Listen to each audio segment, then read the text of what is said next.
Ils ont posé à Fali. Ceux qui j'ai besoin de me faire un stade on aime ce qu'on fait le dans la salon. Tout montant. Pour peut-être aider qui a ça plainte. Ce qu'il faut noter, c'est qu'il fallait une victime à succès. Le 25 décembre, Mbotama ya mwana Nzambe, Mbotama ya Jésus. Le 25 décembre 2022, la stade de martyrs. Jeunesse, promesse, il y a kitoko ya musique ya Congo. Et voilà qui ça. Héritier Watanabe Motona Tembe Gogan, la Pulga. La salle vidéo Oyopo, Naïbisayo, depuis Paris où je suis arrivé aujourd'hui, mercredi matin, 21 décembre. Alors que honneur y a fallu, et ça honneur y a quartier latin, qu'on ne veuille ou pas. Quand on voit quartier latin, on voit Kofi. Tu as un clan, tu as un clan Viva la Musica, tu as un clan Victoria Eleison, tu as un clan Wenge, un clan quartier latin. Et lelo, mouton chapeauté, et ça mouton bimi na clan quartier latin. Mouton number one, et mouton bimi na clan quartier latin. Automatiquement, on est raison en bas, on a quartier latin et pas Kofi Olomide. Donc en retour, Fali, il mérite d'avoir le soutien envers Kofi Olomide, peu importe les circonstances ou le problème. On a un événement miné surtout. Mon est à Bercy, il fallait Kofi Olomide ça pib normal. Mais à ça la honte. À ça honte. Na martyr à ça la honte. Ce que nous comme ça battu, on a un événement miné, il y a moi na abundé la clan na yo. Les lots on appelle ça qui va félicitations pour le baki, les seul artiste Oyo, abimisi moi na o aleki, donc un bon maître, abimisi moi na o aleki. Comme celui qu'on a c'est pela la honte. C'est pas la honte d'une tant que la vérité. Que je suis de cœur avec toi. Et je demande à tous les cofiphiles, à tous ceux qui croient en l'avenir de la musique congolaise, d'aller soutenir ce jeune, mais déjà leader confirmé en musique à Congo. Izalaka Abouye. Il fallait pas que musique yango souka na papa na biso wendo. Il fallait pas que ba bébé Chanda, babi na filé, etc. Bati, ba héritier Goga. Na nyonso biso pe tobi problème te. Le quoi ya sali o asali. Ton notala. Ton monde ce que le yaki nettement confirmation. Ki ngana linga falite. Oh là là. Ki ngai na yina fali. Ki nga fali a sepelisa ngate. Biso pe tolobi, biso ba warriors. Tobi pe ke abon, le quoi ça bon, c'est que toi pas orphelin la musique, c'est que biso pe ton a cocoté. Donc fali pe a la papa la musique te. Désormais ce bolo mo fali faut bolo ba ex patron ya fali. A pernil shooté. Et à pernité. JBP Dalouba que non mon papa n'a raté donc à pernité. Bango pe bazala. De tout mon cœur, avec tout l'amour de la musique qui est habité en moi, n'a souhaité Goga, héritier, un grand succès, la stade de martyr. Hors toute polémique, juste parce que n'a lingi que succession, il y a solo la musique à Congo, et ça la mal dans la paix, dans l'harmonie, dans la concorde, sans brouhaha, sans makelele. Moutonio Soaza na chance na ye. Aboya mariage à moi sous prétexte qu'il y a un canard moi mais moi na voisin oh voisin na fingaye voisin na télé ou poison même pour aller à Koufa pour bayo kanati na voisin na parce que voisin na moi na bala qui na mariage il y a moi na voisin na au moins c'est normalité c'est inadmissible c'est incroyable ndeni ro qui va mariage il y a moi na mutu a luka bomo un jour ils a haine ils a kaka haine et puis un moment mal placé ndeni no silikapo moi na oyo bimisi aza ko exceller. Comment tu te fâches? Pourquoi tu te fâches? Est-ce qu'on comprend pas? Ils ont un membre inhabité, ils ont inhabité quoi? Est-ce qu'il y a un souci mental ou quoi? Ils ont un membre incroyable quoi. Mais la loi déjà qui hérité à ça la pique am ta double discours. La communication dans ça là ça va pique contre Fali. Mais qu'il sache que la musique c'est pas le pic, c'est pas c'est pas le polémique. Ne ça là comme ça plat. Au gros tu peux bien dire que Manette Angel pour moi un stade neton d'ailleurs on dit le cam. On a un problème. À tout le monde, Ange Gabriel, Ange Michael, problème. Stade Netona. Games. Oui, Joson de Rolo. À celle autotune. À l'écrit, il y a une musique. Chris Brown. À celle autotune. À l'écrit, il y a une musique. Rihanna. À celle autotune. C'est vérifiable. Vraiment vérifiable. À celle autotune. À l'écrit, il y a une musique. Ils ont un manque à civilisation. Il est moins civilisé. Ce qu'il vit pour la bonne, c'est qu'il est moins civilisé. C'est qu'il est moins cultivé, que civilisé dans le domaine où il y a Zali. Soit qu'il est civilisé dans le domaine où il y a Zali, à quoi le bangote. Après 2 années à l'Obela, on l'a vraiment balle de match. Ils ont date. Famille, bande de famille, barra mystique. Et donc, ça, on a un couple à Bimsora, si vous pouvez s'y mater, carré ici là. On doit tout remettre avant cet album. Narobanga, abina bois quand on a testé terrain. Tant après, abigene bimi donc. Et stratégiquement bien je trouve que ça bien parce que monsieur Bello ça l'idée à la même chose. Album album ça aussi au pirater. Dans niveau on va pirater bon ça prouve suffisance que va appliquer sur professionnalité et qui va non peu na ghetto ba canasser parce que comment est-ce que revendre ça l'album on a travaillé pendant 15 albums. On a travaillé pendant 15 ans. Mais bah oui bon attends on bimisa on. Tant on bimisa on dé bah yi bien on ba bimisa on. De toute façon bah mes terrain ceux qui ici batté. Terrain ko banga makasi. Bah mes terrain les seuls artistes à le date à bimisa ya fali. À son nom ça les tel jour à pousser on. Les deux non sont les 16. À sont les 16. Il est le seul artiste. O a banga ko ta date té, o a banga ko bimisa album té. O ya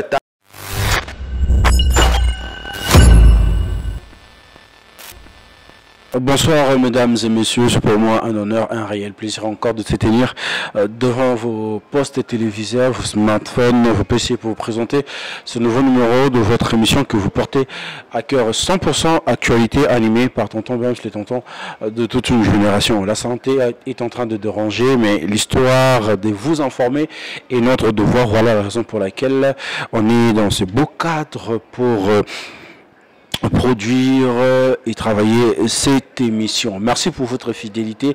Vous nous suivez de partout. Vous êtes à Kinshasa, vous êtes en dehors de la République démocratique du Congo. Vraiment merci pour cette fidélité et je dis un grand merci à cette équipe dynamique de plateau d'honneur qui permet à ce que cette émission soit réalisée en bonne et due forme. On va brosser sur l'actualité musicale qui est au rendez-vous dans notre pays. Le 25 Héritier Watanabe qui va livrer son tout premier grand concert en République démocratique du Congo au stade de Martyrs. Formule 7 est au rendez-vous. Le tout petit vidéo sortie médiatique de Koffi Olomide qui est en train de faire rage sur les réseaux sociaux, mais aussi balle de match qui va sortir très bientôt pendant que l'album Formule 7 est en promotion. Alors pour cette émission aujourd'hui, je serai avec celui qu'on appelle Rachel, le Waterlog, comme j'ai toujours l'habitude de lui surnommer et l'appeler avec lui.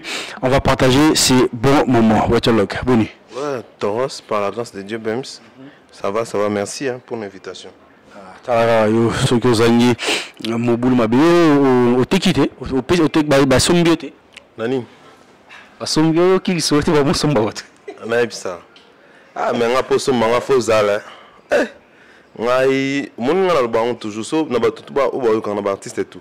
So pesa mbongo lelo na kuma mutu na lungu mtafali ba ina osai musa punda pona liango. Dans liango tant to kuta na biso ba botola na pa kuluna. O pesi so mi balé na liango na bi to kuta na so ba iba ngango dans ti olemba. Ti après ça nous copain ote. Jamais n'a fallu rien. Batutu ba ebi. On a na vrai. Yosko vrai. Tant au monde mutu na yo to collègue na yo Ken Piana ou lelo ba mo ke ba sombi a commis 100% spiritas to habiter so za solo to lokuta juste car pour la promotion à stade yo mo ton canaliste au monde ndene.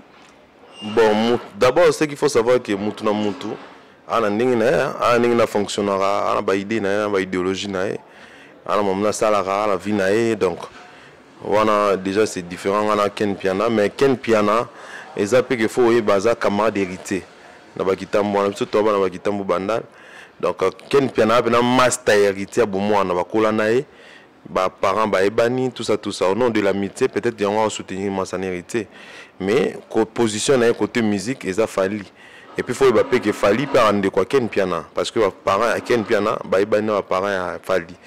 Donc un état entre les marteaux et la clown. Donc il n'a pas le choix, il n'a qu'à soutenir hérité et rester côté à Fali parce qu'on a choisi. Donc voilà. Ça on est tout côté que sommier et tout pourtant on dire sommier Ken Piana moi équipe na bosala na ba biki c'est sommier pochi. Basombi était soit basombi Ken Piana mais banga humilié na conférence de presse. O salama ni ba humilié qui. Donc ça parce que ba biki a mutu a soutenir Michael d'Afrique a soutenir muta vérité Fali pour pa wana ba humilié qui bon basombi tata mukete.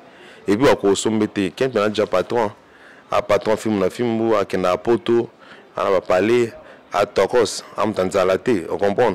Donc moi somba ezate donc voilà. Mais comment on doit humilier wana? C'est pas une façon que Babek bon tout bien à c'est la promotion jouer à conférence de presse tout humilier tout dénigrer cara. Soit ça là pena bon et taliban parce que on pense ça on va humilier qui. D'ailleurs moi je félicite Ken Piana malgré tout ça, il a resté constant. Pour moi Ken Piana ça soit pété.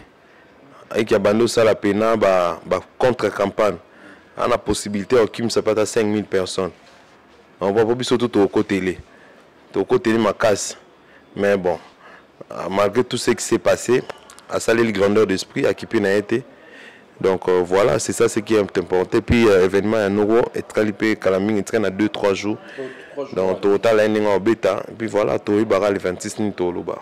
On dit, on se réveille, on dort, il y a de nouvelles et de nouvelles, comme dit nos frères et sœurs ivoiriennes. Concert au Fali Ipupa à Livran à Bercy. Pendant plusieurs années, combattant boya concert comme pas possible. Aux à la Kofi, aux à la Wé, aux à la JB, au Kobeta, na sol française ou encore l'étendue européenne. Mais Fali a livré concert na Bercy. Tout comme mon côté à Clan Wenge, qu'on soutenir officiellement.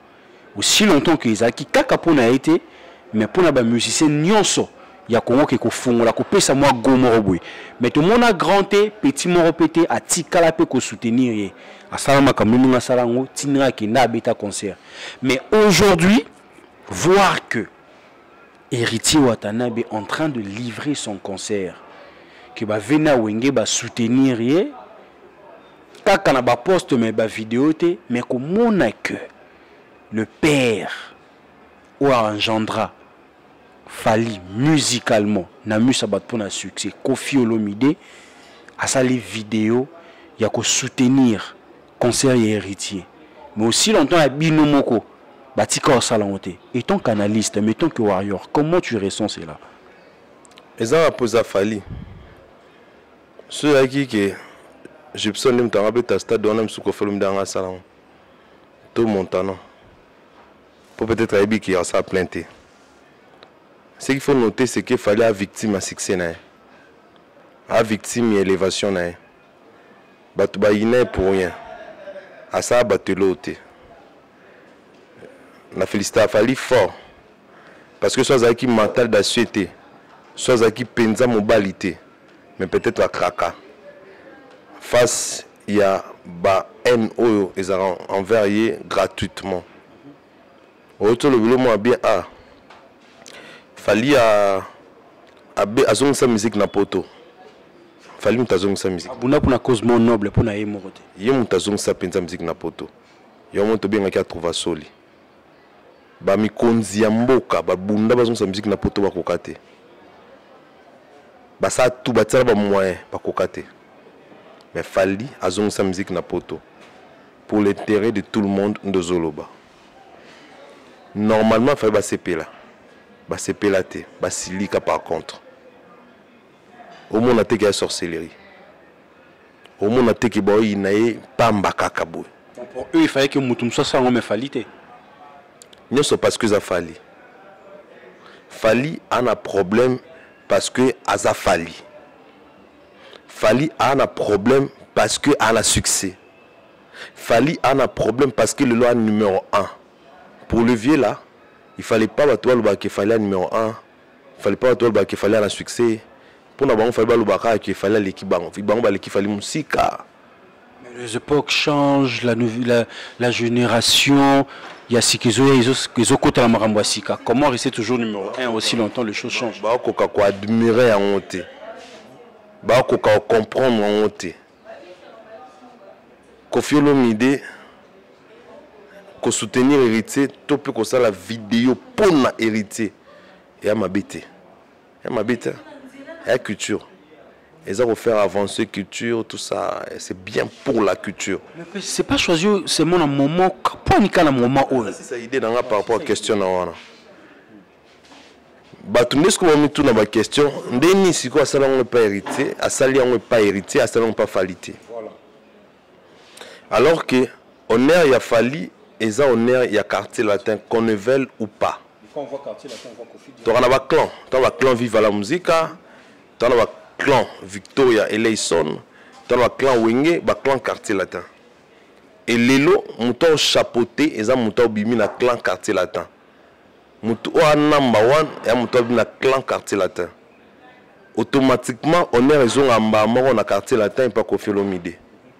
Donc en retour, Fally, il mérite d'avoir le soutien envers Koffi Olomide, peu importe les circonstances ou le problème.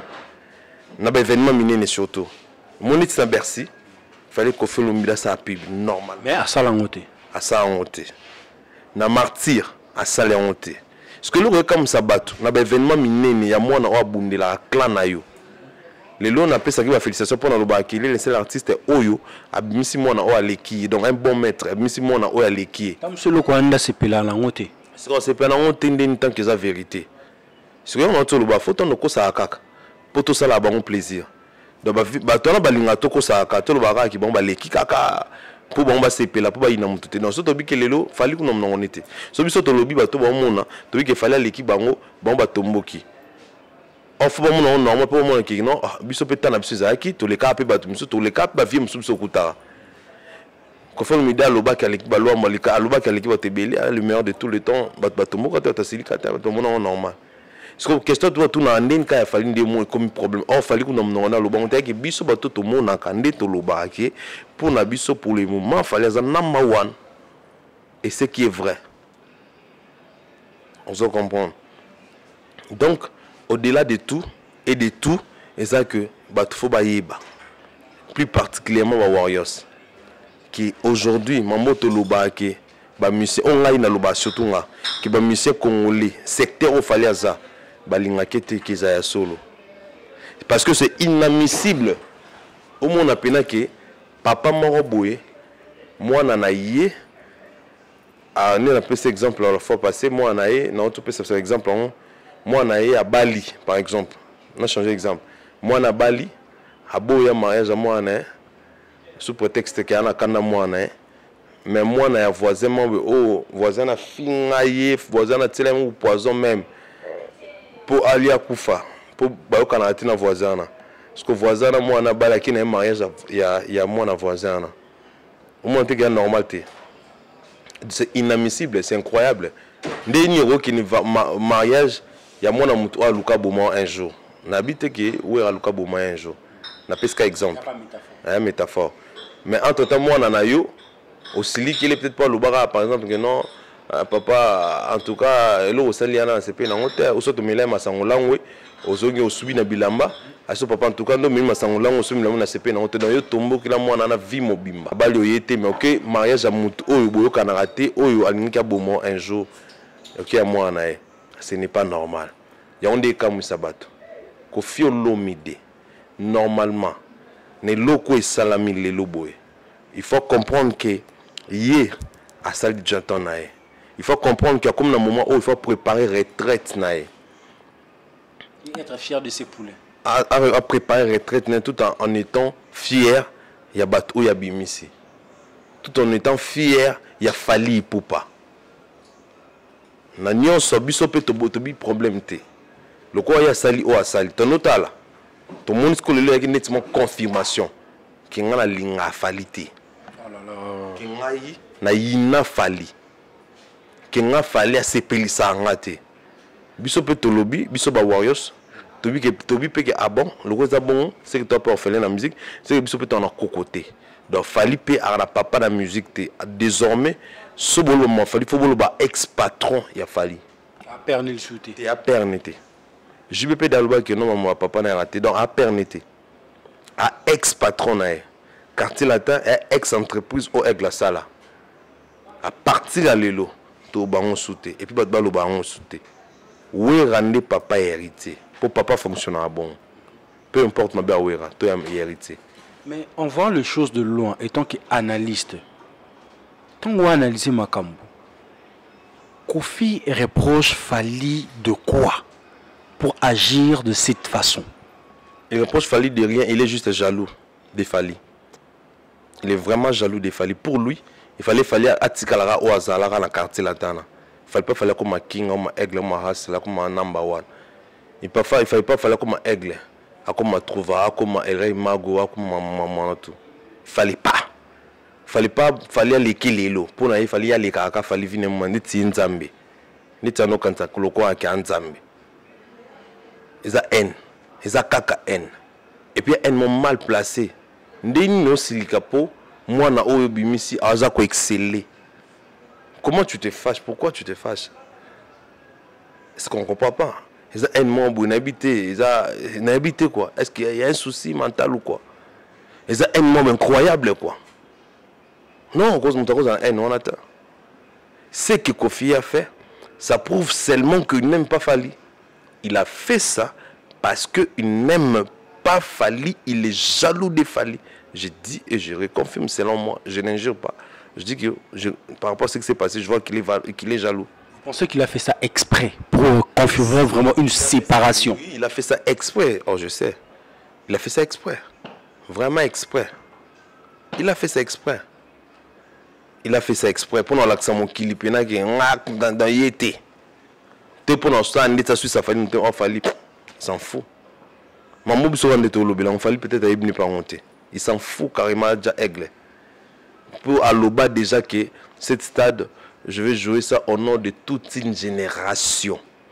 Il faut pas que les gens oublient cela. Il faut pas en tout cas. Fally a dit ça. Il a dit je joue cette stade, je joue le stade de martyr. Au nom de toute une génération, pas pour moi seul. Après là, il y a les précurseurs, il y a Trouvasol, il y a les guides. Courage nae. Courage nae. On s'en comprend. Donc pour Fally, c'est l'autre. Héritier au stade pour Fally. Donc il ne rien, il s'en fout. Parce que vous voyez, on s'est plamé Kassi pour Malouba, il y a Loba et Koksami. On comprend. Mais vous pensez que après grand tour ou Bitas Basta, JB, Ouera, Kofi, tout ce grand Rana, les locaux s'aligner derrière héritier Watanabe pour soutenir Stade Nae. Sur 100%, les gens à 90% à réussite déjà? Non. Les lots publics sont sur battre. Mais on a calassé à l'époque où on a 2003, on a 2002. Peut-être, 2002, 2001, 2003, peut-être. Les lots, musique, on est conscient. Soutien à Bango, ce qui est sûr et vrai et qu'on apporter quelque chose, ça il ne faut pas nier. Parce que on va fan. Ça va en tout cas jouer vraiment surtout côté à plat, tout ça. Et quoi apporter quelque chose. Mais la Française va toujours qu'un peu mieux compte sur sa propre force. Donc, au gros compter, et puis après, je m'appelle Lobara, l'homme dispose, Dieu dispose, l'homme propose, Dieu dispose. Aux hommes, bon. Au gros proposer à ce que ngani na obeta tabi na ozomba wenge na ozofana jibe na ozofana wera na ozofana kofi na otangisa bango ça plein mais après jour on a bafana pe ba na on ba na on to ko fete na ba na bango. Moi je pense que héritier faut compter beaucoup plus na bafana yi. Yo mon ando lo ba la fois passé na ba critique na que voilà a y prêter parce que j'estimais que bafana ou ba koki pe na ko na kozana niak peut-être autant de stade. 80 000 places non 80 000 places ou plus de 80 000 places mais bon. Le quoi à Ngabeta, bravo, courage, nae, total, tozong les 26 heures là. Il y a bien tu as malam, il y a ma bête, tu as malam, tu as là. Mais sinon, qui ne compte pas sur ces vieux que genre que invité n'indi ba auton sa stade. Ce qui pensa a béton pour Batouana, il a compté sur Batouana, a risqué à 99% là-dessus.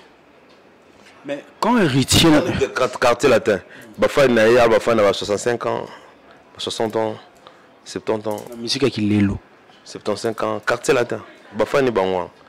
Est-ce qu'il y a 5 Bafan n'est pas ébélé? Baroya, mais va ébélé t'es pour plupart Bafan n'est pas mi colo fort. Père ban. Donc, total. Parce que après tout ce qu'il fait comme la musique aujourd'hui, a gagné peu moi partie membre il y a une nouvelle génération. Mingite ne batumsubana. Mingite. Ba ro gagner mais mingite. Il ne faut pas compter sur moi, il faut compter sur moi. Mais dans la conférence, il y a une conférence de presse c'est un lobby que il y a rien de pas yemba. Quand nda yemba na studio, quand ndenga yemba na concert wana. Et à tes que boya sur la blomon bobo installé autotune. Aussi longtemps nous savons que la personne qui a ramené cette partie là officiellement, il y a mamba autotune wana c'est Fally Ipupa. Vous pensez pas que ça directement pour attaquer votre warrior suprême? Mais dans le loi on déjà hérité à ça la pique am ta double discours. La communication on ça là ça va pique contre Fally. Mais qu'il sache que la musique c'est pas le pic, c'est pas c'est pas le polémique né ça là comme ça plat. Au gros tu peux bien dire que il m'a dit Angèle pour moi te stade né ton on dit le cam. On a prompté à tout monde soit Ange Gabriel, Ange Michael prompté stade né ton là. Maître Gims ça là autotune à l'écrit retient dans musique. Maître Gims. Oui bi Joson de Rolo.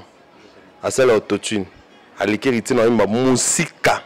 Chris Brown, à celle autotune, à l'écrit dans ma musique, Rihanna, à celle autotune, même tout c'est vérifiable, vraiment vérifiable.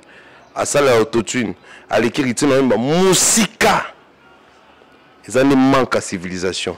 Il est moins civilisé. Ce qu'il vit pour la bonne, c'est qu'il est moins civilisé. C'est qu'il est moins que tu veux goûter civilisé dans le domaine où il y a Zali. Soit qu'il est civilisé dans le domaine où il y a Zali. À quoi le bangoté bateau balubanga va te comprendre bon pour te déjà que va civiliser té il est non quand ça net ça civilisé mais après na ba discours oyo il peut quand genre discours c'est quand même peu civilisé té bon quand c'est là les tiennent et ba propos naé et ba idée naé et nous on s'en fout biso to no yemba quand on totune wana to no yemba ma casse pour biso na bon biso warriors.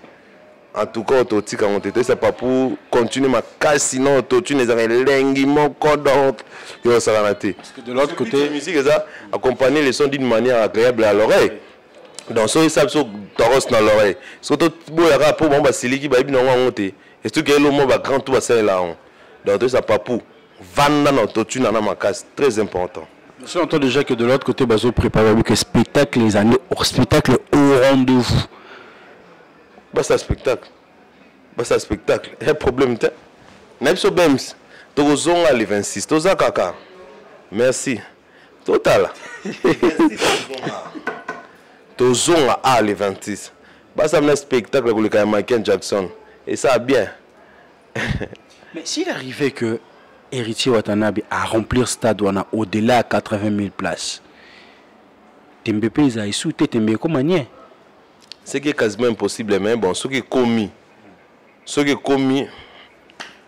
tu peux se féliciter, tu es bisous déjà terminé na bato, bisous ne te bat tembe si lien dem taramta tembe, yenda tcha tembe na bato, so etondi to beta maboko parce que papa na bango le guide ya na bango liboso ebisa bango que non, so beti bombo beta, soué a fallu ça qui ba tondi sapé, et été qui ba sa piaka, faut ba tondi ça pour les cas bien, soué a fallu, on se comprend. Formule 7. Si c'est bien, félicitations. Formule 7 déjà combien de jours déjà depuis qu'elle est disponible? 4 jours déjà. 4 jours déjà, mais le 24. 8 jours. 8 jours. Et bien le 16. Le 24. Le 24.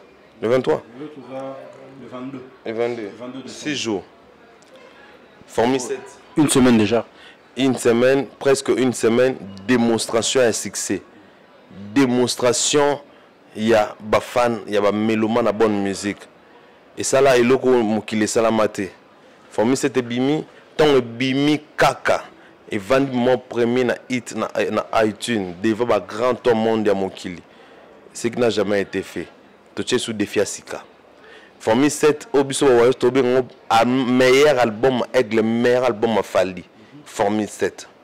Formule 7 album oyembi ba catégorie tout ya ba problème à batu to pe ba bien ya besengo wa batu. Tout le monde se retrouve dans la Formule 7. Je parie fort que pour moi préféré nous na Katsona na kosi.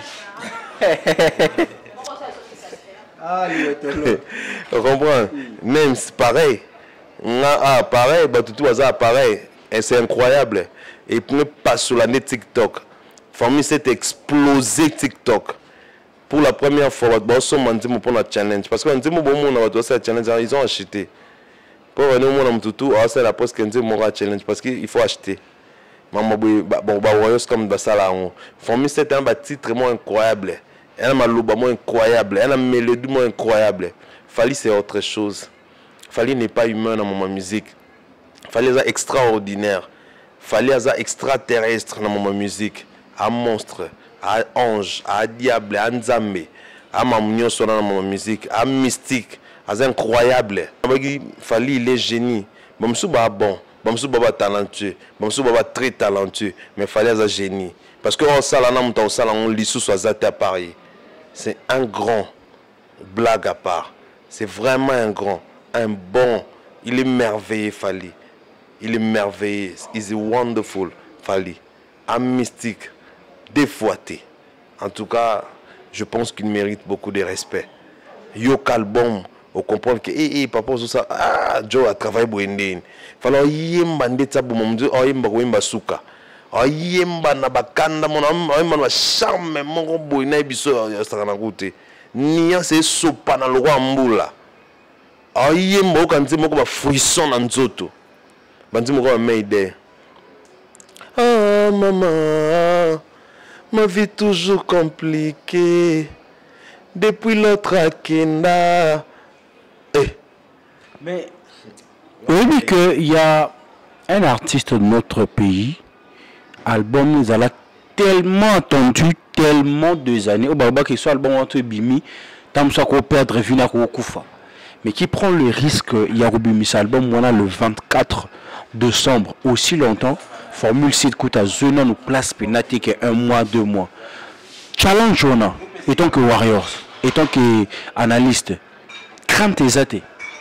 Montage d'homme ça bon mais na moi un votima famille. Parlons bien, c'est JB Piana papa chéri. Balle de match le 24 décembre. Bon votima ni na ko risquer ma casse boy. Bon votima ni so bando ka famille esprit bien. Donc ba ça ka boy pas ça siko pour essayer mater Ils ont vraiment entendu. Après 2 années à l'obéla on les loue vraiment balle de match. Ils ont date. Famille bando ka famille bara mystique et donc ça on a encore blanc abim ça siko pour essayer mater carrière ici là.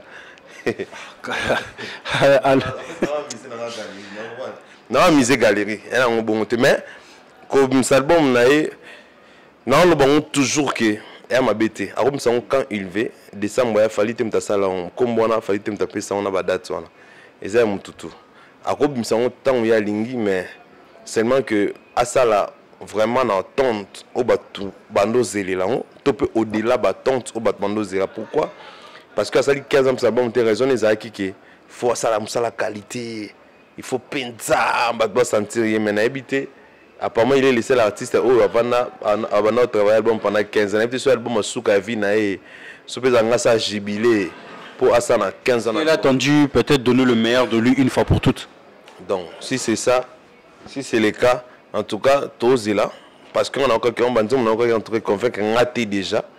Et peut-être bandi mususu non yo c'est déjà chance yo ka balle de match on chance ba mission déjà ba ko si même ça on fait 4 mission déjà siko babi ki album frité ki ba yibi bango mikolo comme ka bon de ba to comme ça avant album na kobanga abina boa kanona tester terrain tant mona que après abi que ne bimi donc et stratégiquement bien tenant je trouve que ça bien parce que monsieur Belo ça là monsieur l'idée ça la même chose album ça ko so ba pirater. Au niveau de on va pirater bon ça prouve suffisance que va appliquer sur la professionnalité et qui va non peu na ghetto ba kanase parce que comment est-ce qu'on revend ça l'album on travaille pendant 15 albums Autant album pendant 15 ans. Mais bah ils vont attendre bimisa. Tant on bimisa on dit bah ils bien on bimisa. De toute façon bah mes terrain ceux qui simbaté. Terrain kubanga makasi. Bah mes terrain les seuls artistes à l'obaba date bimisa ya fali. À son nom ça les tel jour à pousser les deux non sont les 16. À sont les 16. Il est le seul artiste. Oya banga kakota date te, oya banga ko bimisa album te. Oya tala ba tumsus te ya bimisi déjà. Te yana bimisi te pour on a bimisa te. Ya bimisa amba mon album. Abimisi beti et puis voilà. Pour que beta trop sûr. Pour ça la boulot na bien. Donc, je bien piano. Tout souhaite à ce que l'album on est bien et c'est quand même 15 ans. Bah basé quand même 15 ans faut pas se payer la paix quand même. Donc alors banaye bah on a le baba c'est des choses j'ai dit c'est pas pareil ça bien mais nzembo rumba et on est en bête bah yepina loba que aller leur dire que vous avez le premium na ba pays mususu et tout mais yepina awande sikoyo ba rumba quoi ba Lady Di évidemment nzembo fallait mbi Lady Di immortaliser Franco ba rumba loi Afsana comprendre ba rumba quoi mal accompagné ba rumba quoi de la renta nzembo wana dégâts de la renta bibi alobi sanga mukiaka alors que na mongo c'est-à-dire na mongo mais bolingo minga tema likolo moluba tuba pona lingmo sa moluba to na molinga mo sa musuko nomba kiswahili pona lobi na lingmo sa kiswahili donc deux fois té formule 7 libanga niveau sanate bonne chance na Jibin Piana en tout cas on a souhaité réussir pour se réussir ça a bien été a quand même 15 ans donc il faut vraiment réussir on a souhaité bonne chance formule 7 l'album Légende, balle de match, ou encore d'autres personnes qui auront encore la facilité de se faire sortir peut-être avant tout 6 à décembre, tout début il y a 2023. Ils ont l'album ou accompagné Bisso Anne Mobimba. Penses-tu vraiment que Formule 7 va maintenir toujours la première place ou bien que tu auras la cafouage après 2023 balle de match et Betty Koleka, l'album ou l'album Légende? Merci bien que on a bien formé cette bâton de Moïse. Album tout et maintenant Formule 7. Soyez sûr que Formule 7 est liant. Vous assure. Album tout et maintenant Formule 7. Formule 7 est chicotant. On a bâton de Moïse deux fois tu peux de vertige et ça c'est bizarre ça. Formule 7 na lire qui non so même tagala balabala tout ça. Et la vitesse tamba au moins peut ça une émotion. Pendant les cafali les lots quel album nous fallait me album mieux me album les qui a habité c'est presque impossible parce que le gars il bosse comme un malade il est sûr dans ce qu'il fait il fait la bonne musique sans danger donc sobio les cafali tant on s'en nostalgie na yo pour na yo quand tu fais des choses pour dire je suis passé fali il va que au trébucher aux difficultés ma casse peut-être carrière on aussi là donc ils a passé pour album sur la formule c'est tout ça caca tout on a fait vraiment mars avril mai juin bon au sans raison formule 7 et chicoté tout sérieux et puis succès dans haut n'a habité sur ici la non ici la journée pour album moi voyez na moto incroyable quoi donc on s'en a donc c'est impossible pour nanga album sous et les cas formule 7. Ouais, nous sommes à la fin de cet entretien, seigneur de guerre. Un mot de la fin pour en finir. Big dédicace à Nadine Bouté. Nadine Bouté, poto na poto. Nadine Bouté, moi ça monde dans Paris. Big dédicace à Lumière Baf. Lumière Baf, la PCM Bouté. Big dédicace à Dekos Mukoko, son éminence Maître Kazi. Big dédicace à Papa José Makila Soumanda, Dominique Savio. En tout cas, big dédicace à mon pote MJ, mon pote, mon ami MJ Lausanne Maboko.